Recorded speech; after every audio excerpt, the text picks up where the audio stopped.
अब कोई अम्बेडकरवादी है या नहीं है, इसकी पहचान कैसे करें? तो इसकी पहचान करने का एक बड़ा फार्मूला है कि क्या हमारा कोई भी नेता बौद्ध है और वो कहते हैं कि मैं अम्बेडकरवादी हूं, और पूरे समाज का नेतृत्व करने का दावा करते हैं, और पूरे समाज को उसके दुख तकलीफों से दूर करने का भी वादा करते हैं कि भाई तेरे दुख तकलीफ हम ही दूर करेंगे। क्या दूर करेंगे?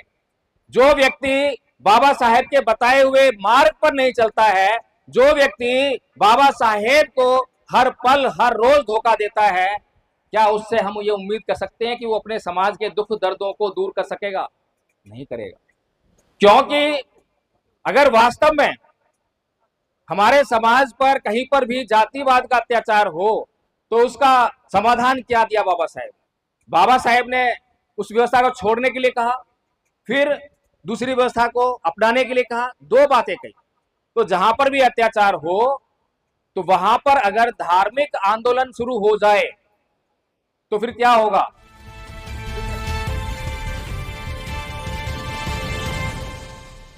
बाबा साहब डॉक्टर भीमराव अंबेडकर परिभाषित करते हुए, समझाते हुए लिखते हैं कि ये संसार एक कारागार है और मनुष्य इस संसार का कारावासी है और इस संसार में अंधकार ही अंधकार है, और ये कारागार जिसमें अंधकार ही अंधकार है और जो कारावासी मनुष्य इसमें रहने का आदी हो गया है, अब वो प्रकाश नाम की चीज को भूल ही गया है, उसको अंधकार से ही प्रेम हो गया है। इसीलिए बेटे का जो उत्तर था वो उनको समझ में आ गया, क्योंकि भगवान बुद्ध ने ही इस संसार के मनुष्यों को, इस संसार के लोगों को उस अंधकार भरे कारावास से निकालने का महानतम कार्य किया। लेकिन विडंबना है, क्योंकि लोग उस अंधकार में जीने के अभ्यस्त हो गए हैं, इसीलिए प्रकाश की अब बातें करना ही बंद कर दी हैं। जगह जगह पर प्रोग्राम होते हैं, बुद्ध पूर्णिमा के कार्यक्रम होते हैं, वक्तागण साइंस की बात करते हैं, बहुत बड़ी बड़ी फिलोसफियों की बात करेंगे, लेकिन बुद्ध के धम्म की बात नहीं हो पाती। और फिर हम कहते हैं कि भारत में बौद्ध धर्म का प्रचार नहीं हो रहा है। जिस बात का चर्चा नहीं करोगे उसका प्रचार होगा कैसे? अभी आप लोगों में से मैं पूछना चाहूं कि कितने लोग बौद्ध हैं? जरा एक बार हाथ खड़ा करें। तो बौद्ध होने के कारण आपने जो है बौद्धों का कौन से ग्रंथ का अध्ययन किया है? किसी एकाध ग्रंथ का अध्ययन किया है? बुद्ध और उनका धम्म का अध्ययन भी बहुत कम लोगों ने किया होगा, लेकिन वो अध्ययन करना भी काफी नहीं है। दूसरी तरफ अगर हम देखें, कहीं पर हिंदुओं की भागवत हो रही हो तो क्या वहां विज्ञान चर्चा होती है? क्या किसी और बात चर्चा होती है? भागवत भागवत, रामायण का पाठ चल रहा है तो रामायण का पाठ चलता है। मुसलमानों की कोई भी कार्रवाई हो तो उनके धर्म की बात होती है, और वो अपने बच्चों को बचपन से ही कुरान पढ़ाने लगते हैं। कुछ कराएं न कराएं, चाहे वो स्कूल कॉलेज जाए न जाए, लेकिन उसका कुरान पढ़ना बहुत जरूरी है, मदरसा जाएगा। इसी प्रकार से ईसाइयों ने भी अपने धर्म का प्रचार प्रसार करने के लिए पूरी दुनिया में स्कूल खोले, लेकिन हम लोग कार्यक्रम तो बुद्ध पूर्णिमा का मनाते हैं और बातें बुद्ध की बिल्कुल भी नहीं करते हैं, और कारण ये है कि बुद्ध के धम्म का अध्ययन ही नहीं करते। बुद्ध का धम्म नहीं आता। अभी आदरणीय आचार्य सुरेश मानव जी ने आपके सामने मैंने को कहा था कि प्रथम वर्ष का कोर्स का वाचन कर देना। प्रथम वर्ष के कोर्स के वाचन किया है और आपको लगा होगा कि हाँ, धम्म की बातें हो रही हैं, बुद्ध पूर्णिमा का कार्यक्रम जो है सार्थक हो रहा है। मैंने सुना है कि इस कार्यक्रम को आयोजित करते करते हमें 12 साल हो गए हैं। अगर 12 साल हो गए हैं और एक साल में अगर हमने 50 लोगों को भी बौद्ध बनाया होता तो आज यहां संख्या कितनी होती? होती नहीं होती? अब बहुत से लोग बोल रहे होंगे, सोच रहे होंगे कि भाई ये आदमी बहुत गलत बोल रहा है, क्योंकि लोगों को बौद्ध बनाना बड़ा मुश्किल है। ऐसा ही है। अगर मैं आप लोगों की ये समस्या हल कर दूं कि लोगों को बौद्ध बनाना बड़ा आसान है, तो फिर काम करोगे क्या? काम करेंगे? ओपी सिंह जी बैठे हैं, काम करेंगे? तो मुझ में कहीं कमी होगी, इसीलिए मैं अपनी कमी ढूंढने के लिए बार बार कानपुर आया जाता हूँ। देखिए, बौद्ध धर्म जो है विज्ञान तो है, लेकिन विज्ञान है ये हमें कभी समझ में नहीं आया। गाना बहुत गाया हमने, और जब भी कार्यक्रम होगा तो नारे बहुत जोर से लगाते हैं। परम पूज्य बाबा साहब डॉक्टर भीमराव अंबेडकर ने 14 अक्टूबर सन 1956 को बौद्ध धर्म ग्रहण किया था, और उसके बाद अपने लोगों को 22 प्रतिज्ञाएं भी दिलाई। और हमारे लोग जो है बस अब 22 प्रतिज्ञाओं को लेते हैं और सबको पढ़ाते फिरते हैं। 22 प्रतिज्ञाएं, बुद्ध विहार में भी 22 प्रतिज्ञा लगी रहेंगी। अभी तक हमें चीजों का कारण, चीजों की उपयोगिता यही समझ में नहीं आई। तो चीजों को जब तक हम उनके गुण स्वभाव के अनुसार उपयोग में नहीं लाएंगे तो वो हमें किस प्रकार से फायदा पहुंचाएंगी। बाबा साहेब ने 22 प्रतिज्ञाएं आपको इसलिए नहीं दी थी कि आप इनको छपवाना और लोगों को बांटते रहना, और जिनको ये पसंद नहीं है, पहली प्रतिज्ञा ही पसंद नहीं है बहुत सारे लोगों को, वो इरिटेट हो जाएंगे, गुस्सा हो जाएंगे कि आप उनसे फिर लड़ते फिरना, इसलिए नहीं दी थी। परम पूज्य बाबा साहेब डॉक्टर भीमराव अंबेडकर ने पहले एक निर्णय लिया। वो निर्णय लिया 13 अक्टूबर सन 1935 को। उन्होंने कहा कि मैं हिंदू पैदा हुआ, यह मेरे बस की बात नहीं थी, लेकिन मैं हिंदू मरूंगा नहीं। पहले वो निर्णय लिया था। उसके बाद 21 साल तक अध्ययन किया। क्या अध्ययन किया? कि कहीं ऐसा ना हो किसी बात का इल्जाम मेरे सर पर आ जाए, इसीलिए मुझे हर बात की तैयारी करनी पड़ेगी। लोग सवाल पूछेंगे, लोग पहला सवाल पूछेंगे कि तुमने हिंदू धर्म क्यों छोड़ा, तो इसका जवाब देना बहुत जरूरी है। इसीलिए बाबा साहेब का जो साहित्य है उसका एक हिस्सा तो पूरा पूरा हिंदू धर्म पे ही लिखा हुआ है कि मैंने हिंदू धर्म क्यों छोड़ा। आज हमारे समाज में बहुत सारे नेता हैं, और जब भी कहीं पर एट्रोसिटी हो जाती है तो तुरंत एक घोषणा होती है कि अगले दिन सड़कें जाम होंगी, आंदोलन होगा, एफआईआर करने की मांग होगी, मुआवजे की मांग होगी, उस घर को एक नौकरी दिलाने की मांग होगी। लेकिन मैं सोचता हूं कि परम पूज्य बाबा साहब डॉक्टर भीमराव अंबेडकर के ऊपर भी तो 55 से अत्याचार हुआ, और मरते दम तक उनका अपमान हुआ, जातिवादी अपमान हुआ, लेकिन उन्होंने कभी ईंट नहीं उठाई, कभी डंडा नहीं उठाया, कभी किसी के खिलाफ एफआईआर दर्ज नहीं कराई, कभी किसी से मुआवजे की मांग नहीं करी, और इस दुनिया के सबसे ताकतवर व्यक्ति ने नहीं ऐसा करा। लेकिन हम लोग जिनके पास ताकत ही नहीं है, पढ़े लिखे ही नहीं है, वो 1 मिनट में डिसीजन लेते हैं कि हमें रोड जाम करना है, हमारी एफआईआर लिखो, हमें नौकरी दो, हमें मुआवजा दो। मैं सोचता हूं कि क्या एक ही आदमी के ऊपर अत्याचार होता है एक साल में? क्या एक ही आदमी के ऊपर अत्याचार होता है? क्योंकि कभी कभार कोई आंदोलन सुनने को मिलता है। क्या ऐसा ही है? मैं ये जान पाता हूं कि पूरे देश में जाति के आधार पर हजारों लाखों घटनाएं रोज होती हैं। अधिकांश घटनाएं रिपोर्ट नहीं होती हैं, और कुछ रिपोर्ट हो पाती हैं तो वो हाईलाइट नहीं हो पाती हैं। बहुत कम इक्का दुक्का घटनाएं हाईलाइट होती हैं, और उस पर कोई नेता जो है संज्ञान लेता है। फिर नेताओं की बाढ़ आ जाती है आंदोलन करने के लिए। लेकिन आंदोलन किस बात का होता है? कि एफआईआर दर्ज करो, मुआवजा दो, इस घर में एक नौकरी दो। अब कभी कभार अगर कोई घटना घटे साल में, 2 साल में, तो क्या सरकार के लिए बहुत मुश्किल काम है कि एक परिवार को मुआवजा देना, सरकारी नौकरी देना? बड़ा मुश्किल काम है क्या? तो सरकार को कोई फर्क नहीं पड़ता, करते रहो अत्याचार, बैकडोर से वो खुली छूट दे देती है कि करो अत्याचार। लेकिन समझने वाली बात यह है कि परम पूज्य बाबा साहेब डॉक्टर भीमराव अंबेडकर के ऊपर भी बचपन से लेकर मरते दम तक अत्याचार हुआ, तो परम पूज्य बाबा साहेब डॉक्टर भीमराव अंबेडकर ने इस बीमारी से छुटकारा पाने के लिए इस अत्याचार से अपने समाज को मुक्त करने के लिए क्या किया, कौन सा रास्ता दिखाया, ये महत्वपूर्ण है या नहीं है।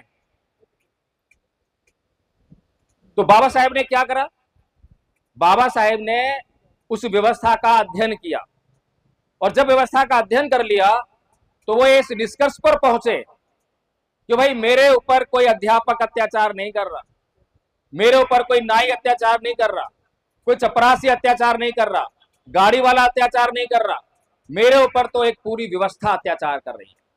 और ये पूरी व्यवस्था सिर्फ मेरे ऊपर अत्याचार नहीं कर रही, ये तो पूरे समाज के ऊपर अत्याचार कर रही है। इसलिए इस व्यवस्था को मैं छोड़ रहा हूं। और छोड़ने की घोषणा कैसे करी, घर में बैठ के नहीं करी, ऐसे ही मंच लगाकर, और सामने हजारों की भीड़ है, वहां पर माइक लेकर ऐसे ही तो घोषणा की थी। और जब कोई ऐसी घोषणा करता है तो इसका मतलब क्या होता है, मैं यहाँ माइक से बोल रहा हूं तो इसका मतलब क्या है, माइक मैंने क्यों लगाया, साउंड क्यों, उसका इंतजाम क्यों करा साउंड का, इसलिए कि बहुत सारे लोग सुन सके। मैं क्यों सुनाना चाहता हूं, ताकि जो मैं बोल रहा हूं उस पर बहुत सारे लोग चल सकें, अमल कर सकें, इसीलिए सार्वजनिक तौर पर किसी बात की घोषणा होती है। तो परम पूज्य बाबा साहब डॉक्टर भीमराव अंबेडकर ने 13 अक्टूबर सन 1935 को यह घोषणा की और हिंदू धर्म को छोड़ने का निर्णय लिया।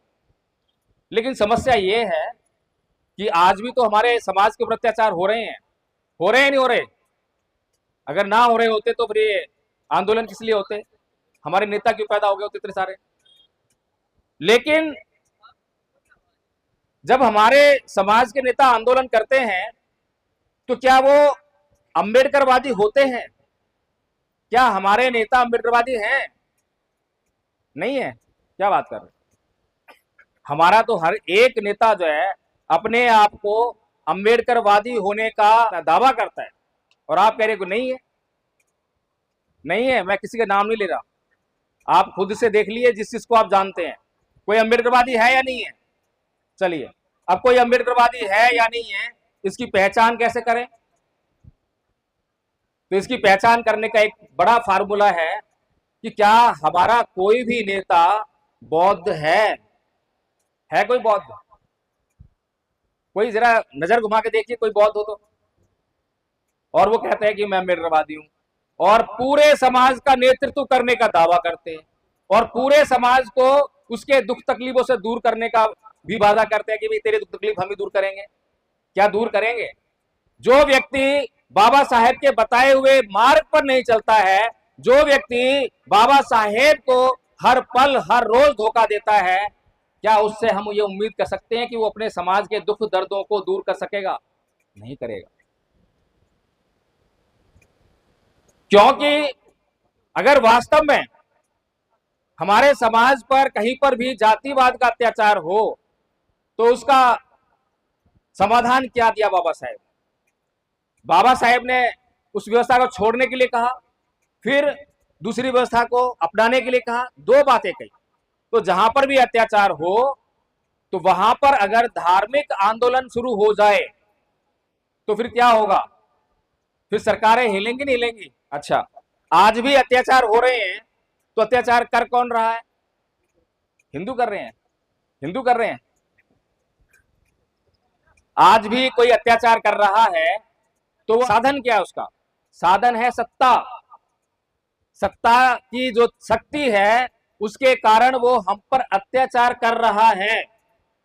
अब जो अत्याचार कर रहा है, तो भारत में तो लोकतंत्र है, और लोकतंत्र में सत्ता जो है ऐसी फ्री में तो मिलती नहीं है।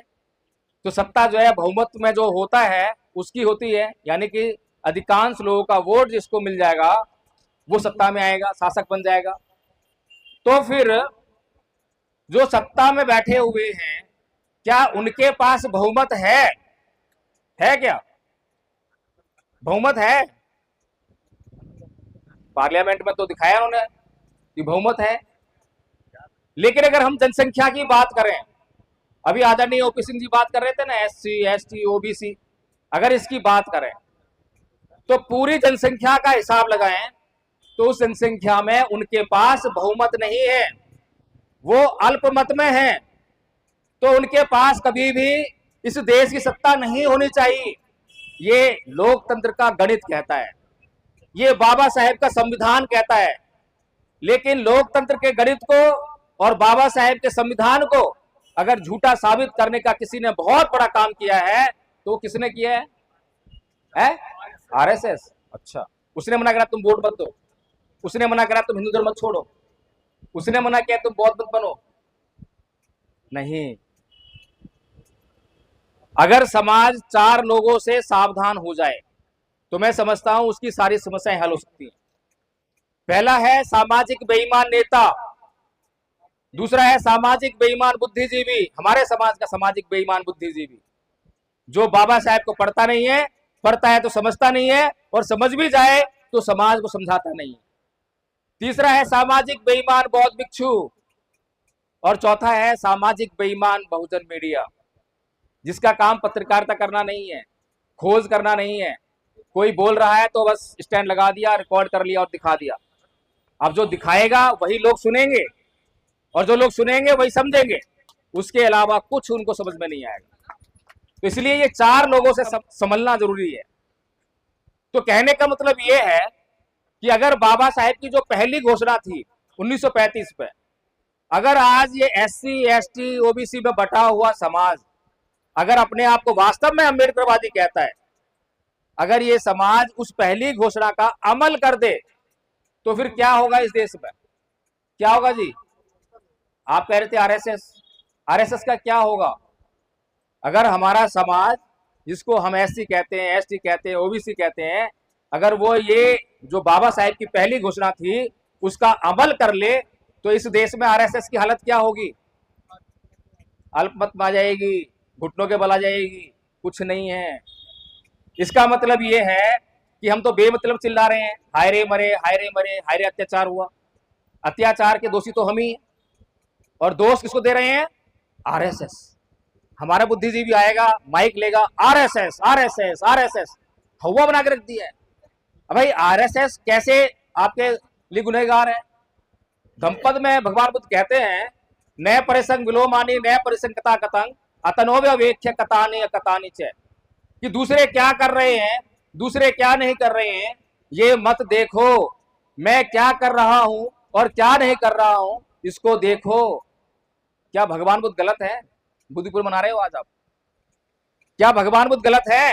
क्या समाज ने भगवान बुद्ध की बात मानी, बाबा साहेब की बात मानी? हमने जो काम करना था पिछले 70 साल में, क्या हमने वो काम पूरा कर लिया? आरएसएस को तो बाद में देखेंगे ना। आरएसएस है, बीजेपी है, सपा है, और भी बहुत सारी पार्टियां हैं, बहुत सारे लोग हैं, लेकिन उनको तो पहले देख रहे हैं, अपना काम नहीं कर रहे हैं।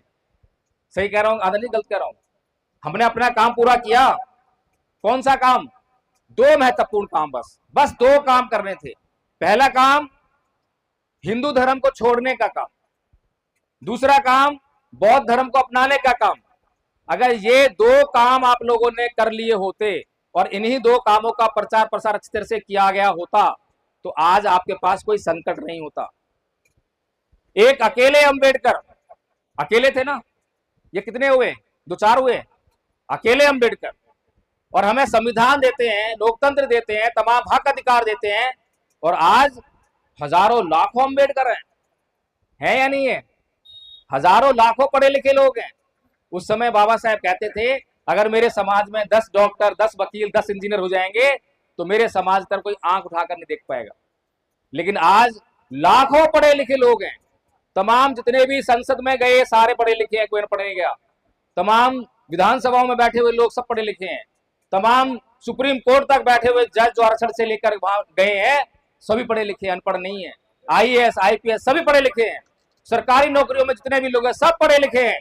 लेकिन चारों तरफ से आज क्या आवाज आ रही है? संविधान खतरे में है?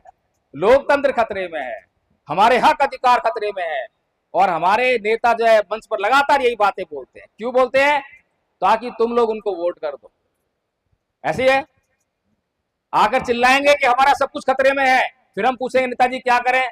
हाँ ये बात ठीक है, एक काम करो, मैं चुनाव लड़ूंगा और मुझे वोट देना, बहुत अच्छी बात है। मैं संसद में जाऊंगा तो आपके अधिकारों की रक्षा करूंगा, संविधान रक्षा करूंगा, बहुत अच्छी बात है।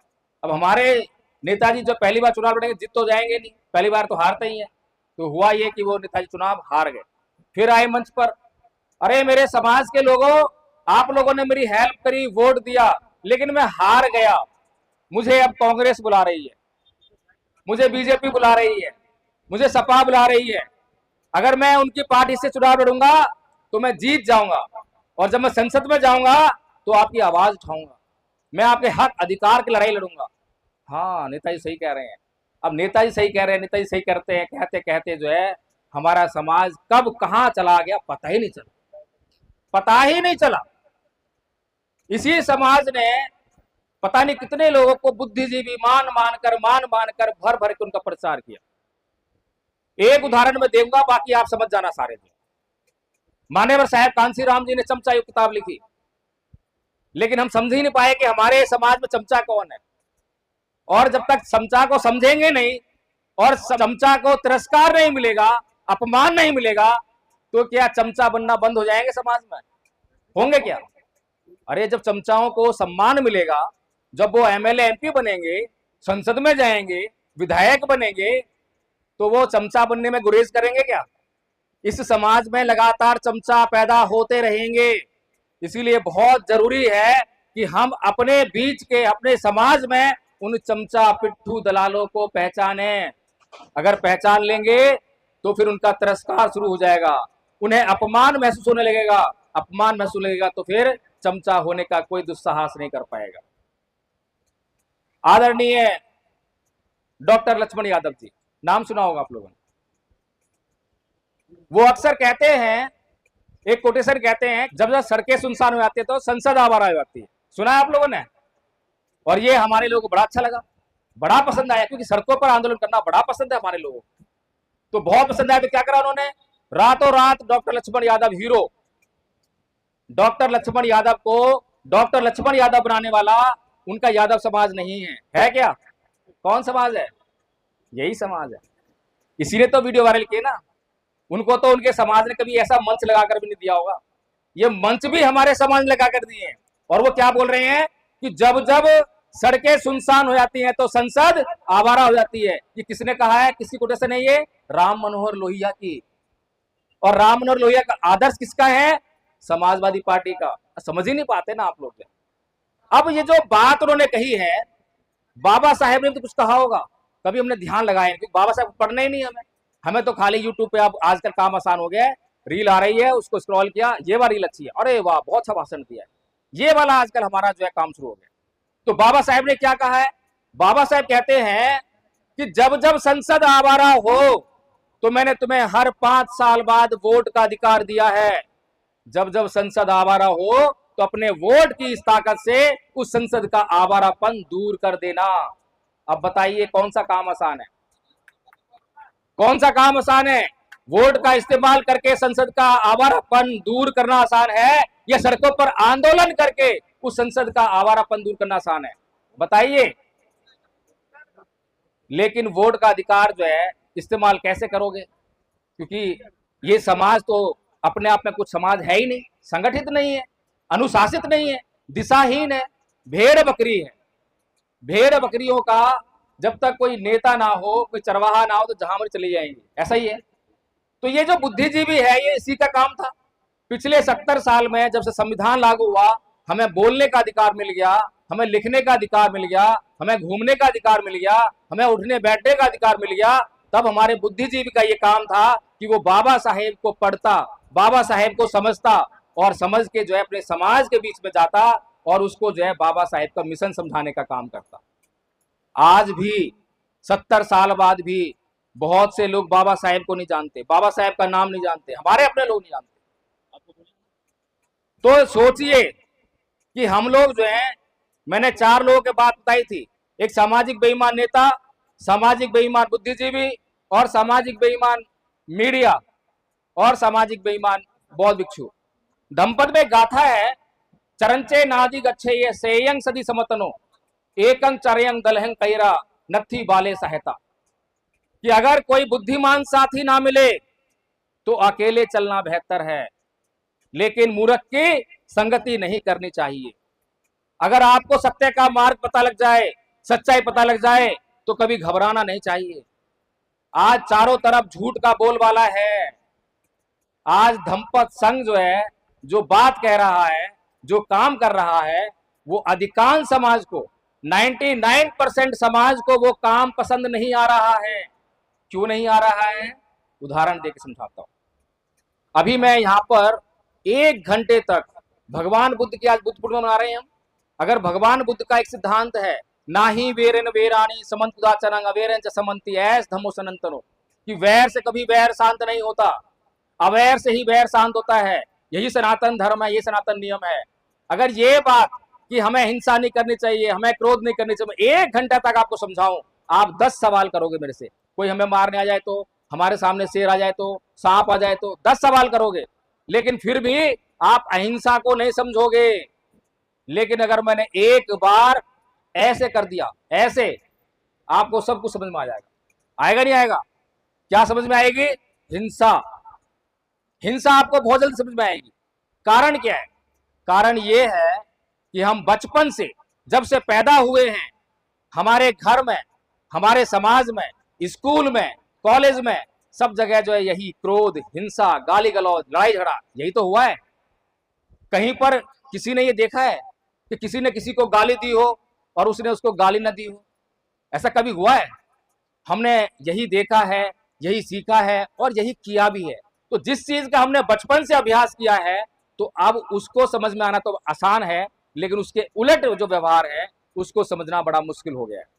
तो इसीलिए हमने बात शुरुआत की थी कि क्या भारत को बुद्धमय करने के लिए बौद्ध धर्म का प्रचार करना मुश्किल काम है?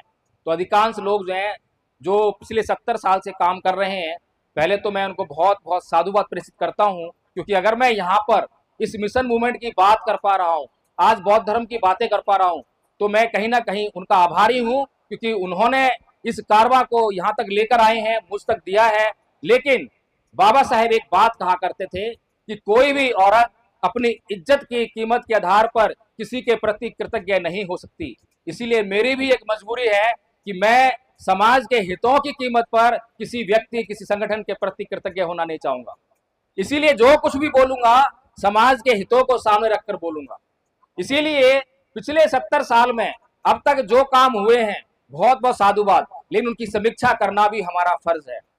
अगर हम उन कामों की समीक्षा करें और कहीं कोई दोष पाएं, तो उन दोषों को दूर करना भी हमारा फर्ज है।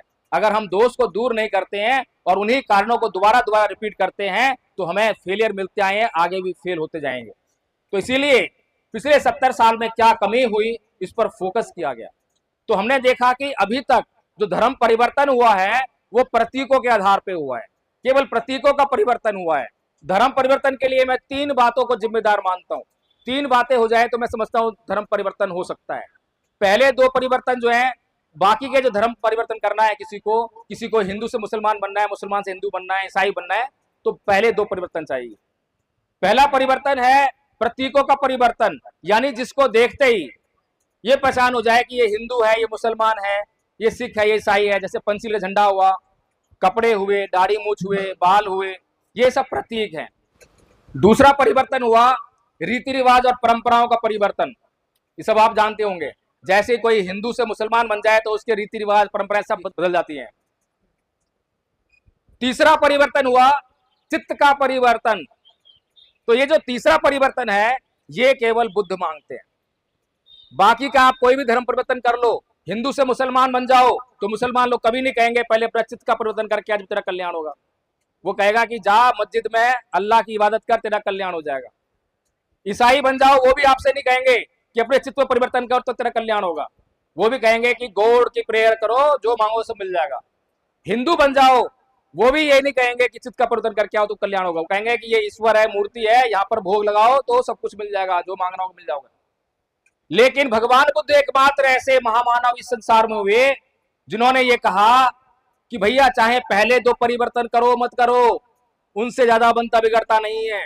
पंचशील का झंडा मैंने घर पे लगाया या नहीं लगाया, इससे ज्यादा फर्क नहीं पड़ेगा। लेकिन अगर तुम्हारे चित्त में विकार हैं और अगर उन चित्त के विकारों को अगर दूर नहीं करोगे, तो तुम्हारा कल्याण इस दुनिया की कोई ताकत नहीं कर सकती। ये केवल भगवान बुद्ध कहते हैं, और भगवान बुद्ध ही सच बोलने का साहस कर सकते हैं। बाकी तो झूठ, दिखावा और बहकावा यही चल रहा है।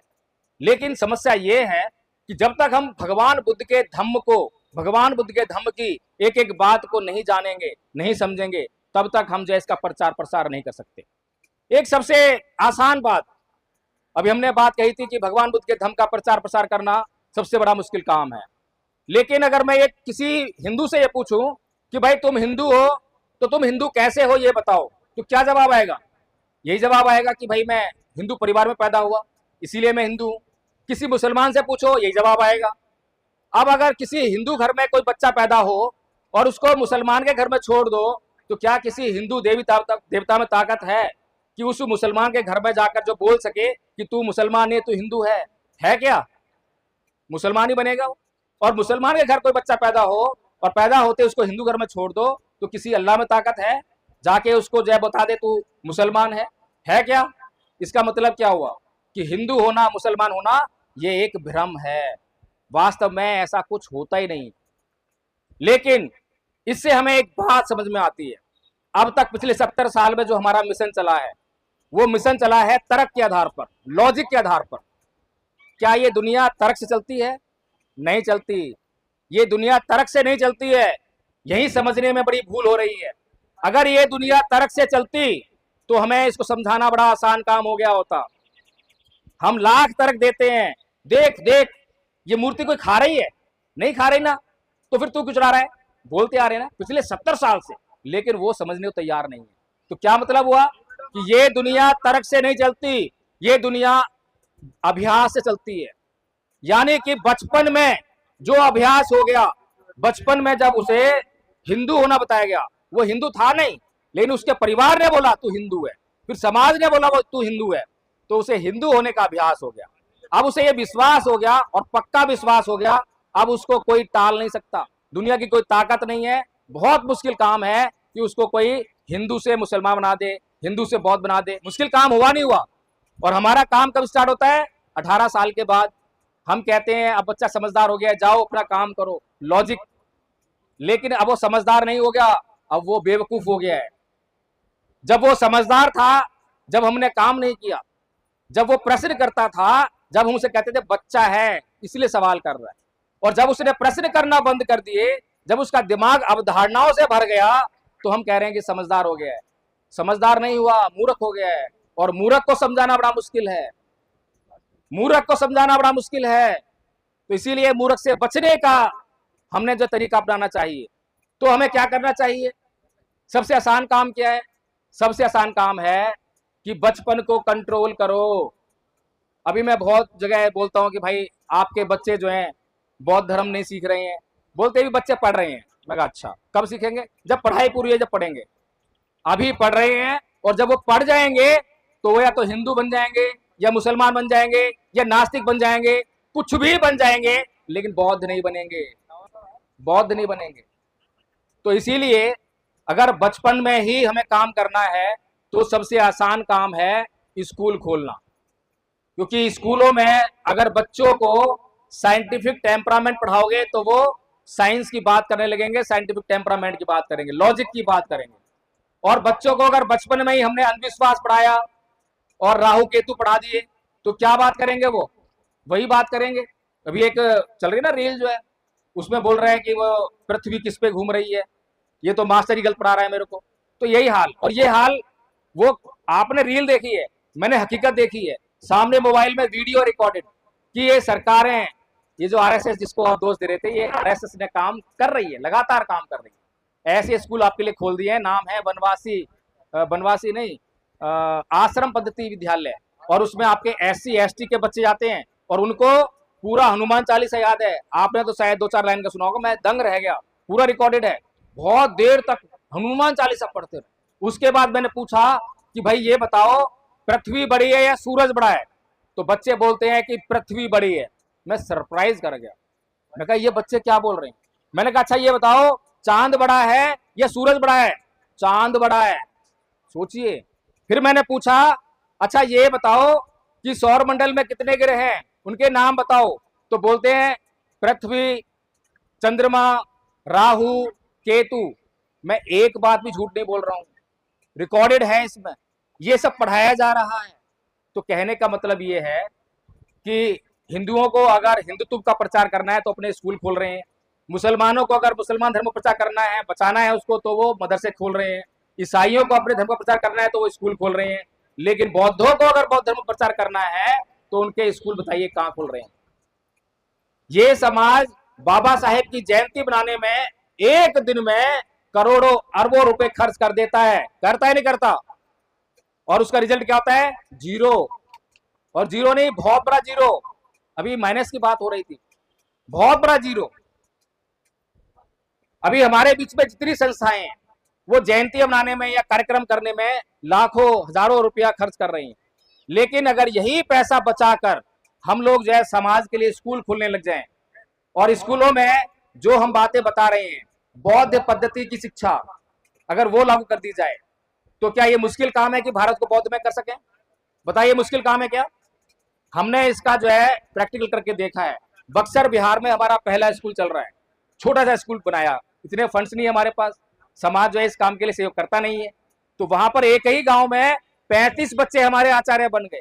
उनका वीडियो भी आपको सुना देता हूं मैं।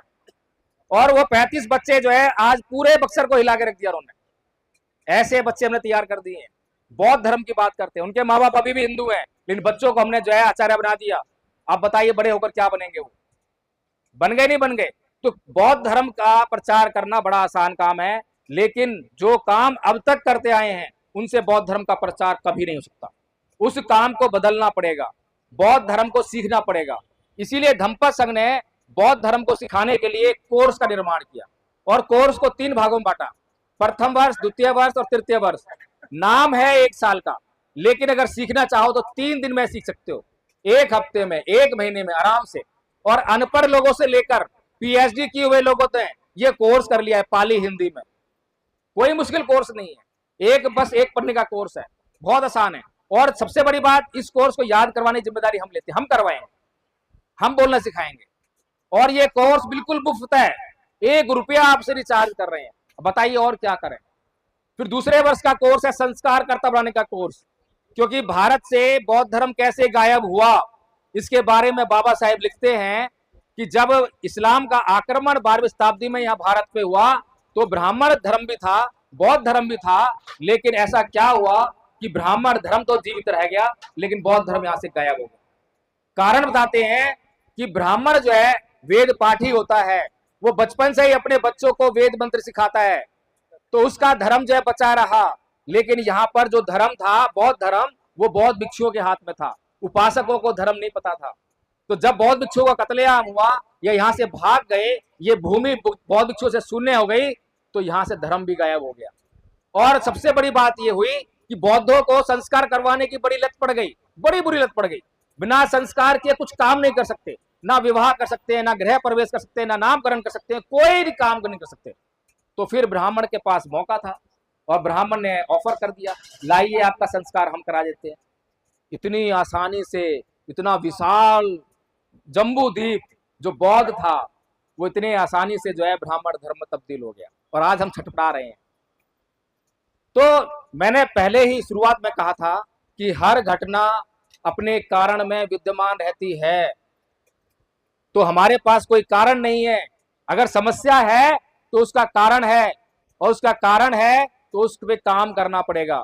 अगर उस पर काम करेंगे, सही तरीके से काम करेंगे, तो वो कारण मिट जाएगा, भारत बुद्धमय हो जाएगा। तो मैं आप लोगों को जो है एक नमूना, आदरणीय आचार्य जी जरा फोन कर दीजिएगा, मैं आपको दिखा देता हूँ कि बच्चे जो है कैसे तैयारी कर रहे हैं।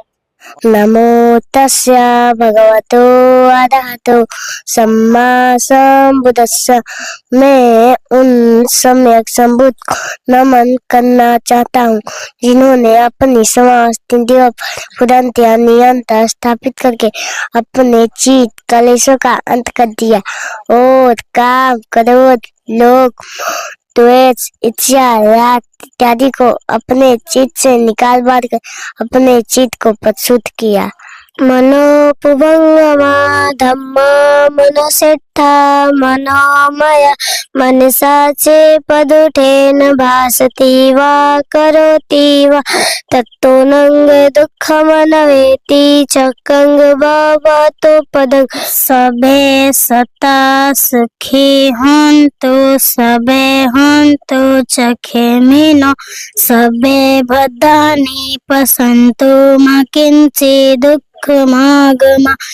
संसार के किसी भी प्राणी को कोई दुख ना हो। यदि किसी को कोई दुख हो तो उसे अपने दुख दूर करने के लिए एक सम्यक मार्ग प्राप्त हो, एक सम्यक मार्ग प्राप्त हो, एक सम्यक अकोची मंगवादी मंगतिनी मंगासी यचतं उपनयन्ते वेदन्ते सन पसमते।